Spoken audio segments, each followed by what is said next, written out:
السلام عليكم ورحمة الله تعالى وبركاته. مرحبا بكم في طبخ مغربي راقي مع رقية. أول شيء غادي نبداو به هو الصلاة والسلام على رسول الله. اللهم صل وسلم على نبينا محمد صلى الله عليه وسلم. غادي نقدم معكم المقروط نتاع التمر بطريقة سهلة ومكونات جد بسيطة والنتيجة الأكثر من رائعة. تبعوا معايا وغادي تشوفوا النتيجه كي كتجي. شوفوا كيجي مقروط مقرمش ومعلك من الداخل وناجح 100%. مكونات جد بسيطه وطريقه سهله.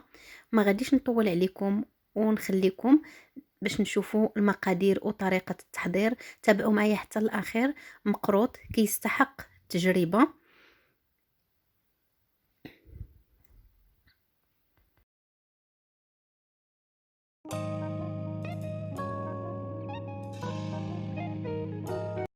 كنحتاجو 2 كيسان ديال السميد الناعم وكاس ديال السميده الغليظه الخشن. كنحتاجو معلقه ديال السكر، كاس ديال الزبده مذوبه، معلقه كبيره ديال الماء الزهر والماء لجمع العجين او باش كنجمعوا المقروط. كناخذوا السميده كما قلت لكم نفس العبار باش كنعبروا السميده هو باش كنعبروا الماء وكنعبروا كذلك الزبده المذابه. كندوب الزبده كنحاول نبسس هذيك الزبده مع داك السميد راه ما كنعجنوهاش بحال غادي الطريقه اللي غادي نعملوا بها الحرشه. كندخلوا داك الزبده في السميده كما قلت لكم 2 عبارات نتاع السميده الرقيقه وعبار نتاع السميده غليظه مع عبار نتاع الزبده. يعني هنا العبار كتحكموا نتوما فيه واش زلافه ولا كاس. يعني كيبقى اختياري باش غادي تعبروا. المبدأ هو نفس العبار. انا غادي نزيد داك شويه ديال الزبده ونخلي داك اللي كيتبقى هذاك راه غير الحليب اللي كيكون في الزبده ما غاديش نعملوه. وغادي نجمع الخليط بهذا الشكل هذا كما كتشوفوا حتى تندخلوا. كنحاولوا ندخلوا داك السميده في ديك الزبده عفوا في السميده. هاد المرحله نقدروا نديروها ليله قبل ولا ما كنتوش درتوها ليله قبل نقدروا نديروها 4 نتاع الساعات. هنا كنغطيو عليها وكنخليوها كما قلت لكم اما ليله كامله او 4 ساعات على الاقل. كنغطيوها ونخليوها على جنب كما قلت لكم يعني حتى 4 ديال الساعات راها كافيه ومن الافضل تكون تخليوها ليله كامله. هنا كنجيب معجون ديال التمر. هنا عندي 350 غرام ديال المعجون ديال التمر. عندي معلقه ديال الزبده واحد 2 معالق كبار نتاع الزنجلان والقرفه وما الزهر. كناخذ المعجون ديال التمر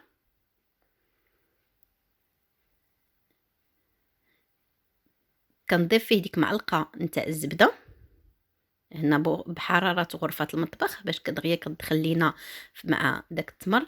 كندير واحد 3 ديال المعالق او 2 معالق نتاع الزنجلان وكندير معلقه صغيره ديال القرفه وكندير واحد المعلقه نتاع ماء الزهر وكنحاول نعجن مزيان هاد العقده ديال التمر.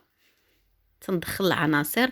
ممكن ديروا قرقاع ممكن ديروا اللوز محمر ومهرمش هذه كيبقى اختياري. يعني هذه هي الحشوه الاصليه اللي كنعرفوا اللي كتكون في المقروط وديك الاضافات راه على حسب الرغبه. حتى القرقاع كيتواتى معها بواحد الشكل كبير مع التمر كنعرفوا كيتماشى مع المذاق ديال التمر.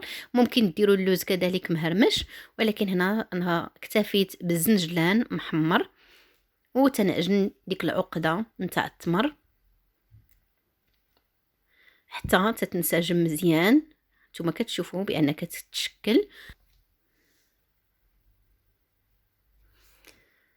هنا في هذا الاثناء غادي نجيب واحد شويه ديال الزيت وغادي نحاول نشكلها كويرات.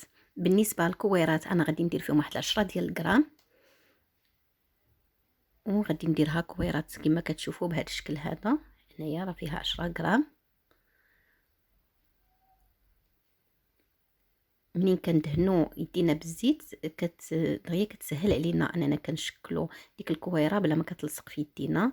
وكنستمروا حتى تنكمل مع الكويرات كاملين بالاستعانه بالزيت كما قلت لكم. نتوما راه ما كتلصقش.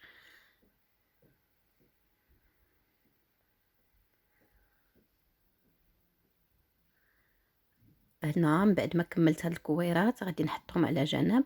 غادي نغطيهم ونحطهم على جنب ونرجع للسميده اللي قلت لكم أنني خليتها ارتاحت 4 ساعات لا غير، لأن هنا تنبدا نحاول نفككها، لأن داك الزبدة شوية كتبقى تتجمع.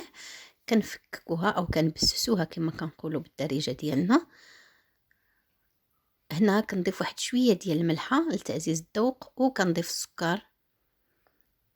داك السكر كنضيفوه لأن غادي نديروها في الفرن، ما غاديش نقليوها باش كنحصلوا على اللون ذهبي. هذا هو ديك الإضافة نتاع السكر. أما إلا كنا غادي نقليوها راه بطبيعة الحال راه ما كنحتاجوش أننا نديرو لها السكر. من بعد هنا ما تجمعات كنضيف ماء الزهر، وكنضيف بنفس العبار كنضيف الماء، كاس ديال الماء كما قلت لكم، راه باش ما عبرتو هو اللي كيكون معيار. هنا غادي نحاول ندخل داك الماء بلا ما نعجن حتى تنسجم مزيان ونحصلوا على عجين متماسك، ولكن راهي بالاصابع ديالنا باش غادي نجمعوه باش ما نعجنوهاش وما نحصلوش على ديك القرمشه نتاع السميد اللي كنعرفوا في المقروط. كنستمر بهذه الطريقه هذه حتى تنخلط كل شيء.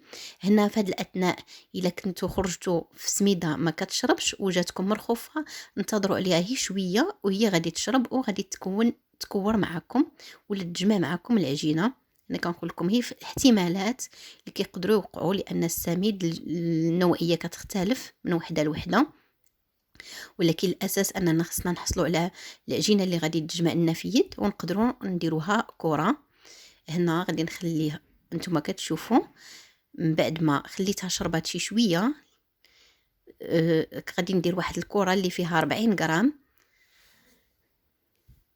تكتفيو هي ب 30 غرام، والحشوه ديروا فيها 8 ديال الغرام الا بغيتوها صغيره. هنا راه كتجي كبير وعالي، يعني هذا تيبقى على حساب الشكل اللي بغيتوه، واش كبير ولا صغير نتوما اللي كتحكموا فيه.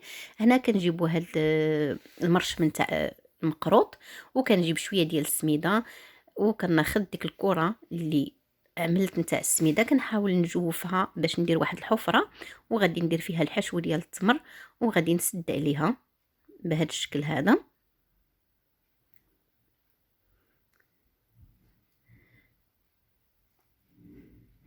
في هذه الاثناء غادي نرش واحد شويه نتاع السميده، وغادي نحاول ندورها هكذا باش غادي نعملها في المول. بالنسبه لهذا المول هذا يمكن لكم دهنوه بالزيت من الداخل باش ما يلصقش، يديروا واحد الرشه ولا رشه نتاع السميده، هذه كتبقى اختياري، وغادي نحاولوا نضغطوا عليه وغادي يخرج لنا الشكل بهذه الطريقه هذه. نتوما تشوفوا النتيجه ديالها ملي كنضغطوا عليها وكتخرج، ها هو الشكل ديالها. هنا غادي نجيب واحد اللاطه اللي غتدخل الفران ونحاول نحطها فيها، وغادي نستمر مع الكويرات بنفس الشكل بنفس الطريقه عفوا اللي درت الاولى. نحاول نرشها بالسميده وغادي نضغط حتى تاخد القالب وكنزلها. هانتوما نحاولوا نزولوا دوك الجوانب وكنستمر معها. هنا كنكون مسخنه الفرن لدرجه 180، كنخبزها من الفوق ومن التحت، واللي عنده فرن تيسخن بزاف طيبوها من التحت عاد شعلوها من الفوق، وكنخرجوها من بعد ما كتاخد اللون الذهبي. هانتوما تشوفوا راها تحمرات معايا كامله. كنحاولوا نرقبوها في الفران ومن بعد كنعسلوها. انا غادي نعسلها في نفس اللاطه اللي خرجتها من الفران. هنا هي راها سخونه والعسل راه بارد. بالنسبه للعسل غادي نخلي لكم الرابط ديالو في صندوق الوصف، راه عسل رائع وناجح، يعني راه جربوه بزاف ديال الاخوات وخلاو لي تعليقات، وراه كنشكرهم من هذا المنبر. هنا تنخليوها تشرب مزيان، من بعد كنقطروها، وهذا هو الشكل النهائي ديال المقروط من بعد ما كيجي من بعد ما كيشرب لنا العسل. كيجي اكثر من رائع وكيستحق التجربه، كيجي فيه واحد المذاق رائع والمنظر اروع. كنتمنى الوصفه ديال اليوم تنال الاعجاب ديالكم، ولا كنتو اول مره كتزوروا القناه ما تنساوش الضغط على زر الاشتراك، وما تنساوش البارطاج الفيديو الى عجبكم مع الاهل والاصحاب. وغادي نوريكم الشكل ديالها كما كنقولوا من الداخل.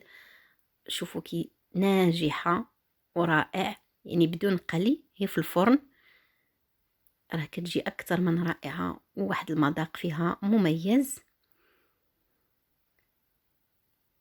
إلى هنا أستودعكم الله الذي لا تضيع ودائعه، إلى وصفة أخرى بإذن الله، والله يوصلكم رمضان وإيانا وإياكم يا رب، ونحن في أحسن حال.